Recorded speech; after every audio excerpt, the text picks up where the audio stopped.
Olá, meus irmãos, minhas irmãs, tudo bem com vocês? Uma satisfação enorme revê-los através de mais um estudo da Palavra de Deus. Eu gostaria, antes de iniciarmos esse estudo, de convidá-los para uma palavra de oração. Santo Deus, muito obrigado, Senhor, por mais esta lição que Tu nos coloca à nossa disposição, lição da Tua Palavra, aonde buscamos, na Tua Palavra, o sustento para a nossa fé. Que o Teu Santo Espírito nos guie, nos coordene durante esse estudo e que Tu, Senhor, nos santifiques na Tua Palavra, porque a Tua Palavra é a verdade. Prepare-nos para o Teu reino, capacita-nos ao cumprimento de nossa missão, é o que Te suplicamos, agradecidos, em nome de Jesus. Amém, Senhor. Os crisóis da vida. Legal isso aqui, hein? Muito bacana. Temos aqui 1 Pedro, capítulo 4, verso 12 e verso 13, que diz o seguinte: Amados, não estranhem o fogo que surge no meio de vocês, destinado a pô-los à prova, como se alguma coisa extraordinária estivesse acontecendo. Pelo contrário, alegrem-se na medida em que são coparticipantes dos sofrimentos de Cristo, para que também, na revelação de sua glória, vocês se alegrem exultando. Bacana, hein? Esse nível de amadurecimento que o apóstolo Pedro alcançou quando escreveu aqui essa epístola. Coisa linda. O que o Espírito Santo nos diz aqui através do apóstolo Pedro é que é muito, mas é muito bacana nós termos a certeza de que Deus está nos guiando. Não importa o tipo de problema ou de barreira que estamos enfrentando, mas Ele é conosco. Sempre que nós entramos, rompemos, temos a certeza da direção dEle. E quando estamos conectados, muito antes de entrar, já estamos sabendo que Ele está conosco, que Ele é conosco. Isso é muito importante. No segundo tema, surpresas. Vamos isolar só o verso 12 dessa abertura agora e observar o que Pedro está dizendo, só para a gente focar direitinho nesse contexto. Amados, não estranheis a ardente prova que vem sobre vós para vos tentar, como se coisa estranha vos acontecesse. Irmãos, quando nós estamos preparados, forjados no crisol do Senhor, no crisol da fé, não nos surpreendemos com nada. E podemos dizer claramente a seguinte expressão: o meu nome é pronto, porque estamos conectados com a luz, com o Senhor. Ele é que nos guia no crisol dele, no fogo dele, para purificar as nossas impurezas. E sempre que estamos conectados com ele, o tempo inteiro nós estamos atualizados e podemos usar essa expressão com toda segurança. O meu nome é pronto. Pense nisso, amado irmão. Pense nisso, amada irmã. Não há o que temer. Todos somos mortais, mas se o Senhor é conosco, ninguém poderá contra nós. Nada. No terceiro tema, crisóis de Satanás. Desde quando Satanás faz crisol de purificação? Desde quando Satanás tem fogo de purificação? Satanás faz crisol, faz fogo de inferno na vida das pessoas. E ainda tenta manipular a mente humana de que aqueles crisóis são de Deus e não são. Olha o que diz 1 Pedro, capítulo 5, verso 8. Sejam sóbrios e vigilantes. O inimigo de vocês, o diabo, anda em derredor como um leão que ruge, procurando alguém para devorar. E isso é o que faz as potestades da maldade, os demônios, o tempo todo. Toda essa estrutura que monta essas potestades da maldade atropela quantos forem necessários no planeta para atingir um único servo de Deus.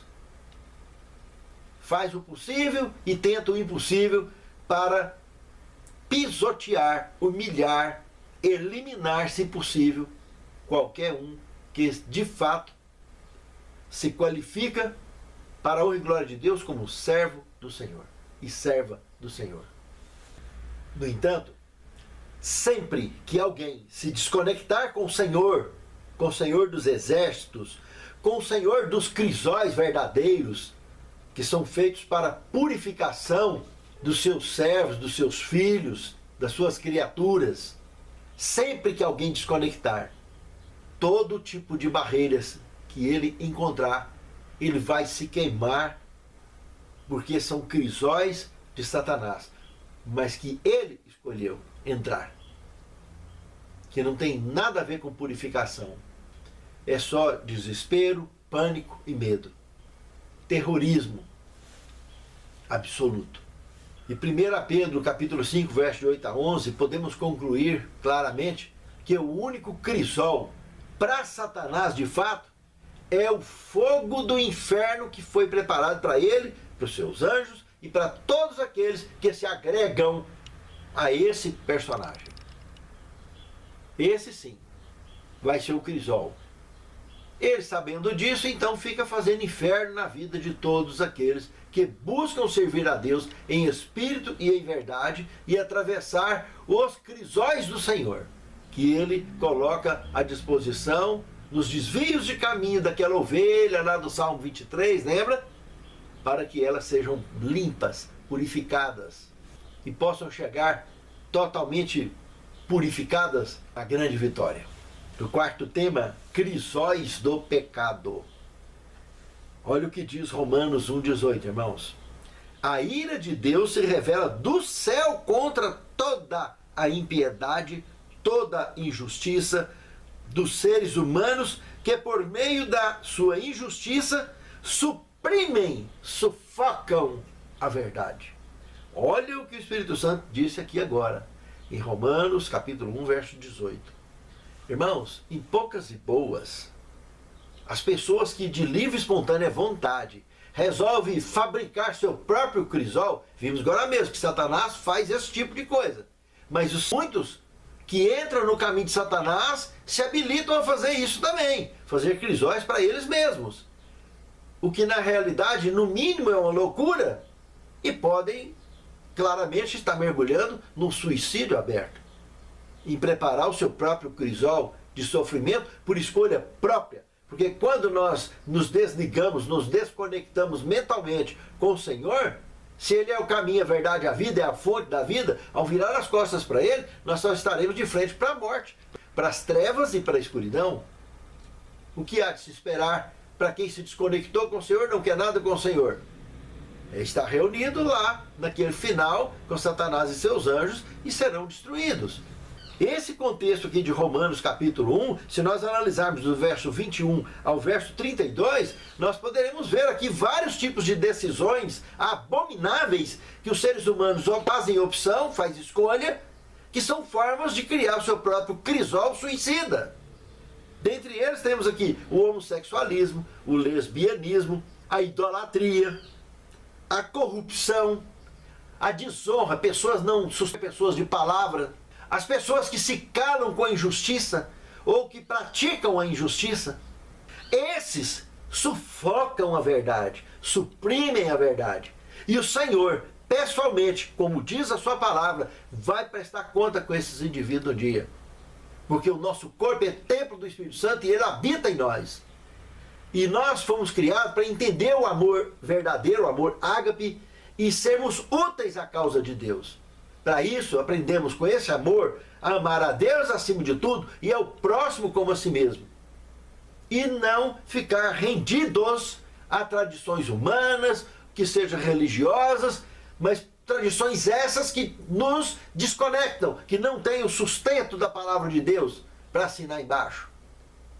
Ao invés de promover a obra, de promover a causa de Deus, promovem coisas do gênero que acabam de uma maneira ou de outra aqui sendo conivente com essas ações aqui apresentadas no livro de Romanos, no capítulo 1, do verso 21 ao 32.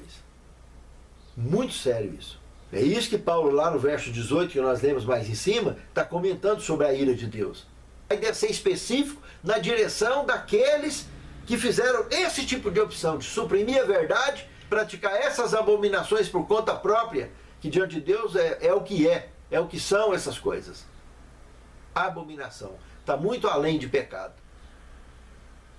Atraem diretamente a ira de Deus sobre essas criaturas. Ai delas se não se converterem a tempo. Pense nisso, amado irmão. Pense nisso, amado irmão. No quinto tema, crisóis de purificação. Olha o que diz aqui em Jeremias capítulo 9, verso 7. Portanto, assim diz o Senhor dos Exércitos: eis que eu os depurarei e os provarei.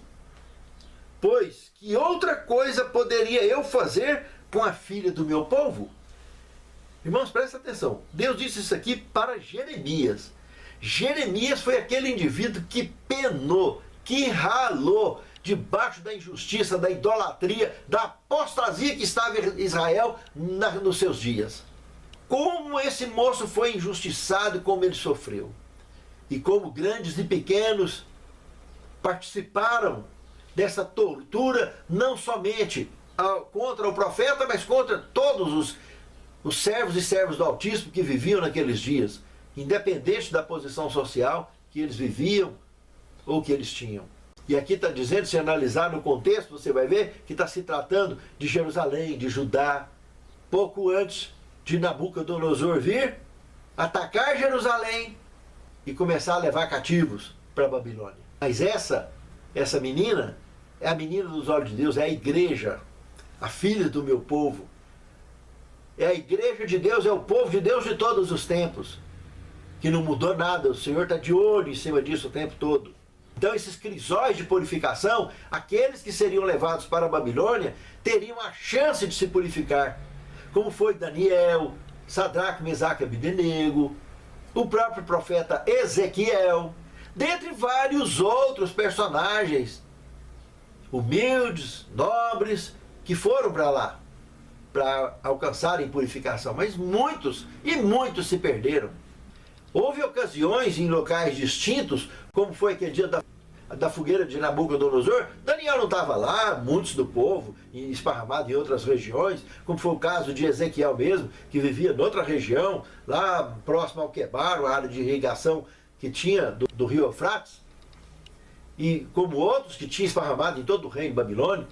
Mas ali, aqueles que estavam ali, diante da fogueira de Nabucodonosor, só Sadraque, Mesaque e Abdenego não se renderam. O resto tudo ajoelhou, reverenciou aquela idolatria, daquela estátua gigante que foi construída.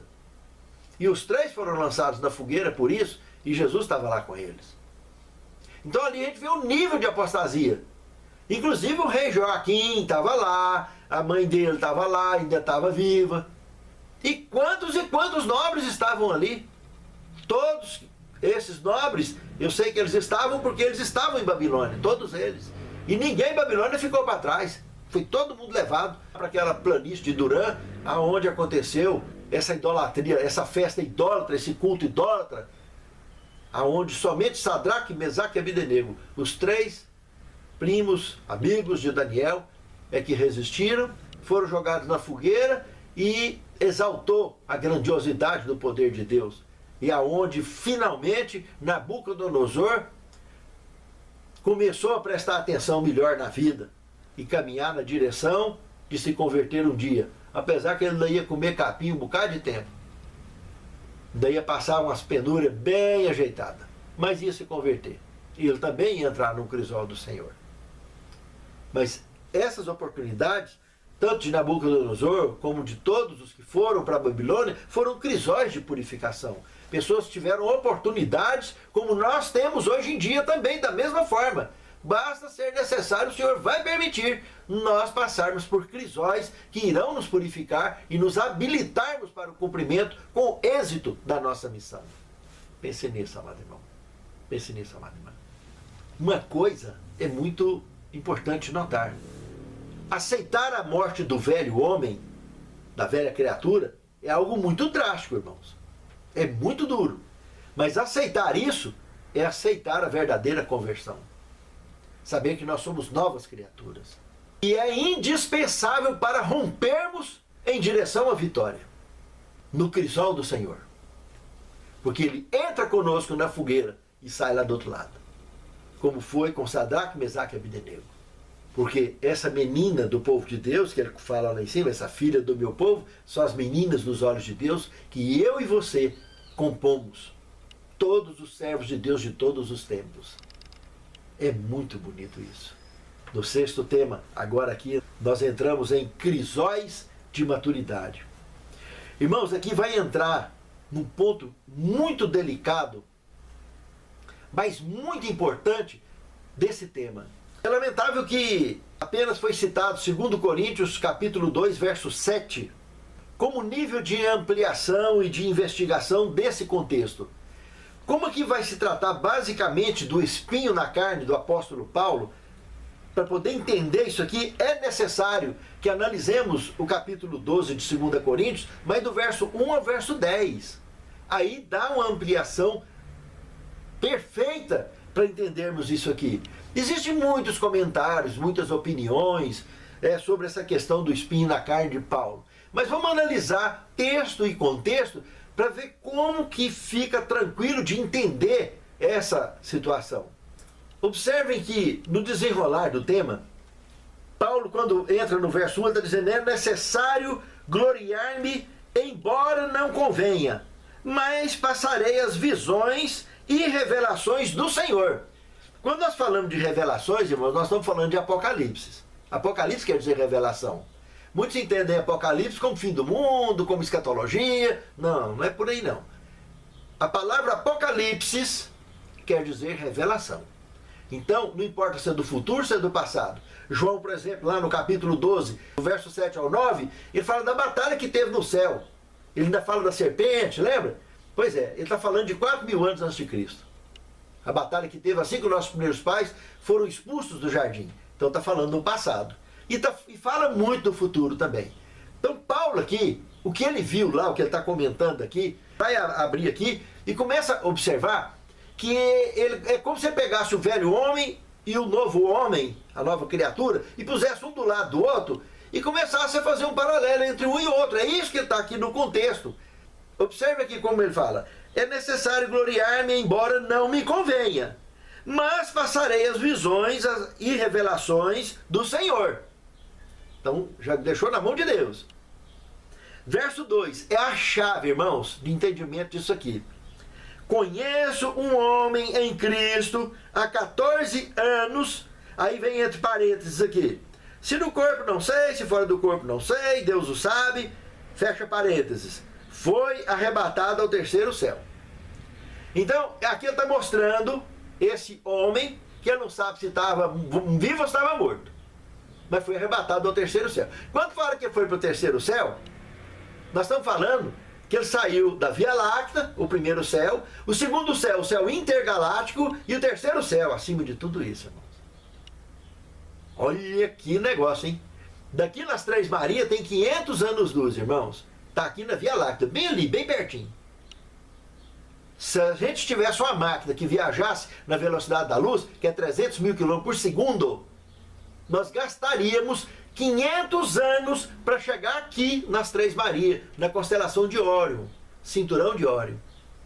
Imagina para sair da Via Láctea, que tem mais de 100 mil anos-luz de diâmetro, e atravessar todo esse conteúdo. É lógico, é a velocidade que esses anjos viajam, como aquele do capítulo 9, do verso 20 ao 23, que Daniel estava orando, ele chega lá, o anjo Gabriel toca no ombro dele, e fala: olha, Daniel, você é muito amado, do começo da sua oração saiu a ordem, e eu vim para te declarar. E estava ali, ó, a velocidade, que esse camarada dele saiu lá do terceiro céu, e estava ali, antes de terminar a oração do Daniel, ele já estava ali. Que velocidade é essa, irmãos?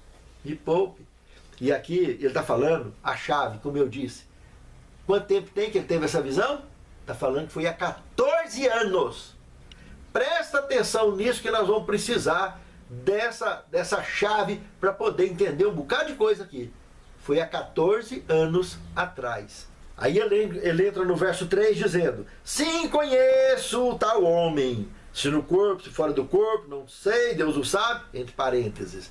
Mas ele diz que conhece esse tal homem. Está falando do paralelo. Velho homem, novo homem. Vamos observar mais. Verso 4. Que foi arrebatado ao paraíso e ouviu palavras inefáveis ou ditos indizíveis, as quais não é lícito ao homem referir, ao homem comum. Quando ele fala de ditos indizíveis, irmãos, é que ele viu uma coisa tão impressionante que ele acabou mais resumindo em uma das suas cartas, dizendo que coisas que o olho nunca viu, que a mente nunca imaginou, o coração nunca sentiu, Deus tem preparado para aqueles que amam e temem a Deus. Mas ele não se achou apropriado de expressar com a linguagem da cultura dele o que ele viu lá, que ele não tinha como ele explicar aquilo. Ele preferiu ficar na dele. João ainda tentou explicar muita coisa daquilo lá, como alguns profetas tentaram. Paulo preferiu ficar calado. Mas ele aqui abriu uma guarda para deixar no ar a disposição para que, quando a cultura fosse possível de analisar e entender isso aqui, pudesse avaliar melhor isso aqui, o que aconteceu aqui. Por isso que ele falou que não é lícito ao homem referir. É coisa pesada, irmãos. Ele abrir a boca e falar o que realmente ele viu lá, eles iam apedrejar e matar ele, como já tentaram outras vezes. No verso 5 ele diz que desse tal me gloriarei. Ele está falando agora da nova criatura, que ouviu, ficou caladinha e como uma pessoa sensata, está soltando aquilo que dá para soltar, com jeitinho, bem de levezinho, ele se gloria. Mas olha o que ele continua dizendo: mas de mim mesmo, do velho homem, né? O homem carnal, normal dele, não me gloriarei, senão nas minhas fraquezas. Presta atenção nisso aqui, que é outra chave. Nas minhas fraquezas, que ele quer se gloriar. No verso 6, pois se quiser gloriar-me, não serei insensato. Observe o que ele está falando. Olha por quê. Porque direi a verdade, mas abstenho-me, para que ninguém pense de mim além daquilo que em mim vê ou de mim ouve. Ou seja, ele não queria ser um ET, alguém que viesse falar coisa que não tem o menor fundamento, que não tem o menor sentido. Mas se assim mesmo ele falasse, ele não estaria mentindo e nem se gloriando. Ele mesmo está justificando aqui, mas já deixando o gancho de abertura para mostrar o que isso significa para mim e para você. Porque a linha de raciocínio é o crisol de maturidade que Paulo está transmitindo aqui. Principalmente a maturidade espiritual, que é o conteúdo que ele está trabalhando. Essa linha de raciocínio, que nós vamos complementar observando outros textos. Olha, agora começa a entrar exatamente no verso 7, que foi o que está citado aqui. E para que me não exaltasse demais pela excelência das revelações, pelo que ele viu lá, né? Foi-me dado um espinho na carne. Presta atenção. Presta atenção. Lá no verso 2 falou que foi quando que aconteceu isso? Há 14 anos. Fica ligado. Vamos precisar disso aí de novo. A saber, um mensageiro de Satanás, foi a forma que ele entendeu de interpretar essa situação que ele agora passou a enfrentar. A me esbofetear, a fim de que eu não me exaltasse demais. Demais. Entendeu? Verso 8, que dá sequência. Porque ali demais é ponto e vírgula. Então continua.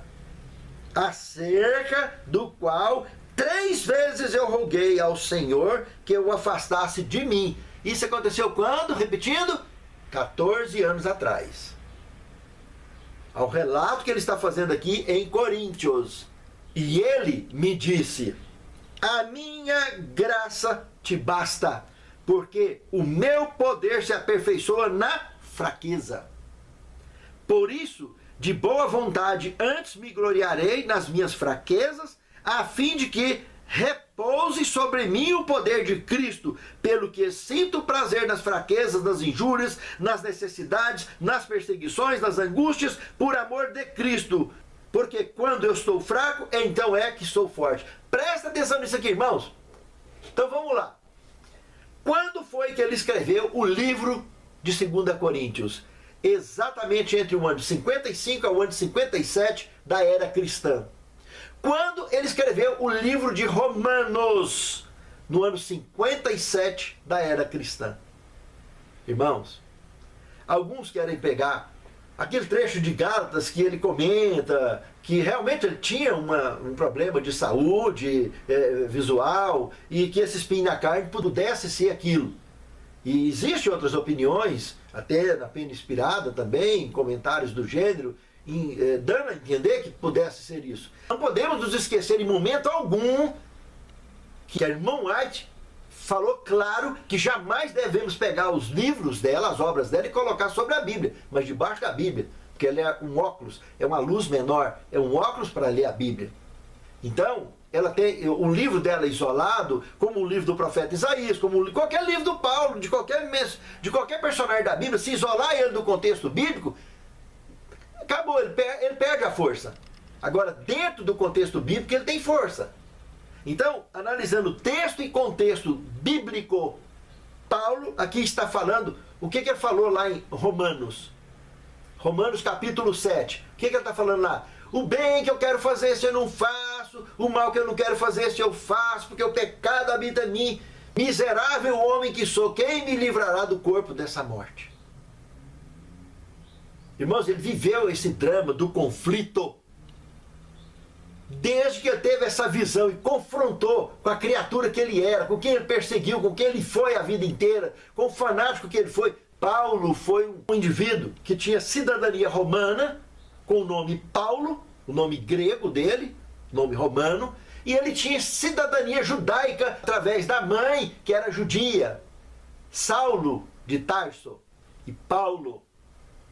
Dois nomes com duas cidadanias, e graças a essas duas cidadanias, principalmente a cidadania romana, é que deu suporte para ele atravessar todo o mundo habitado daquela época e pregar o evangelho com tanto êxito que ele pregou e dedicar de forma específica ao mundo gentio. Só que com ele, por ter essas duas cidadanias, tanto para o lado do pai quanto para o lado da mãe, ele estudou nas melhores academias, tanto de teologias da época como de filosofia.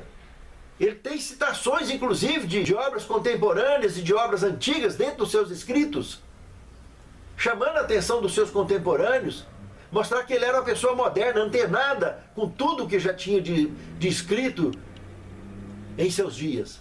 Então Paulo foi uma pessoa que se habilitou muito em fazer de fraco para ganhar os fracos, fazer de forte para ganhar os fortes. E ele aqui, esse espinho na carne aqui, está bem claro nesse paralelo que ele está fazendo aqui, se tratava desse conflito, desse crisol que ele enfrentou a vida toda. Ele, como uma pessoa, na mente dele, que fez tudo de ruim que ele fez, perseguindo o povo de Deus, Deus deu esse privilégio para ele, por isso que ele fica sempre nessa filosofia do velho homem e o novo homem. Essa filosofia de gloriar ou não se gloriar, porque teve uma experiência extraordinária, como outros personagens da Bíblia também tiveram, de ir ao terceiro céu, de falar com Deus. Então isso é coisa extraordinária. Então ele teve sim problema, sem dúvida nenhuma, mas o espinho na carne que ele está tratando aqui é de um assunto que aconteceu há 14 anos antes. Nós estamos falando do ano 41 ao ano 43 da era cristã, quando ele teve essa experiência aqui, irmãos, de ser arrebatado ao terceiro céu. 14 anos mais tarde que ele foi escrever Coríntios, Romanos, Gálatas, e foi fazer esse tipo de comentário que ele fez. Mas lá no finalzinho, lá quando ele escreveu o livro de Gálatas, é que ele tratou desse problema de deficiência visual que ele estava tendo, e até teve outros companheiros que ajudaram a concluir, a escrever algumas de suas obras. Mas não foi isso que perturbou ele como espinho na carne. Ele nunca relacionou essa deficiência visual a isso, mas sim o conflito que ele revelou mais tarde, 14 anos mais tarde, quando escreveu Romanos capítulo 7. E assim também, nós também temos os nossos conflitos, que são os nossos crisóis de maturidade, onde Deus nos amadurece, nos purifica e nos habilita a olharmos para as pessoas e não querer ser mais do que ninguém, não querer ser maior do que ninguém, simplesmente ser o que nós somos e servir, estar pronto para servir, seja o maior, seja o menor, está disposto a aprender e a ensinar quem precisa ser ensinado e aprender com quem podemos e necessitamos aprender. Não importa a posição social, a posição cultural desse indivíduo. Temos o que aprender com todos à nossa volta. E só assim nós cresceremos, porque nós somos todos mortais. Não tem ninguém que é imortal entre nós. Um dia, sim, voltaremos a fazer parte desse grupo, porque o plano da redenção tem esse projeto de nos redimir e nos purificar a ponto de nos transformarmos de matéria corruptível para uma matéria incorruptível. Como Paulo revela em 1 Coríntios, capítulo 15, de 51 ao 53. Pense nisso, amado irmão. Pense nisso, amado irmão. E o sétimo tema, oportunidades imperdíveis. Olha o que nós temos aqui na Ciência do Bom Viver, página 471. Ele, que lê o coração dos homens, conhece melhor do que eles mesmos o seu caráter. Vê que alguns têm faculdades e possibilidades que, bem dirigidas, poderiam ser empregadas no avanço de sua obra. Em sua providência, Deus colocou essas pessoas em diferentes situações e circunstâncias para que descubram em seu caráter defeitos que a eles mesmos estavam ocultos. Dá-lhes oportunidade de corrigir tais defeitos e de se tornar aptos para o servir. Permite por vezes que o fogo da aflição os assalte, a fim de que sejam purificados. Ó Senhor, purifica-nos, Senhor, no teu crisol, Senhor. Obrigado por entrar conosco, Senhor. Obrigado por nos purificar. Obrigado por fazer de nós uma joia rara, para que todos à nossa volta possam enxergar a tua luz através de nós. Capacita-nos, Senhor. Fortaleça-nos, que como mortais que somos, tenhamos sempre o teu perdão, a tua misericórdia e a justiça de Cristo nos cobrindo, nos justificando e nos capacitando para a obra. É o que te suplicamos, é o que te agradecemos, em nome de Jesus. Amém.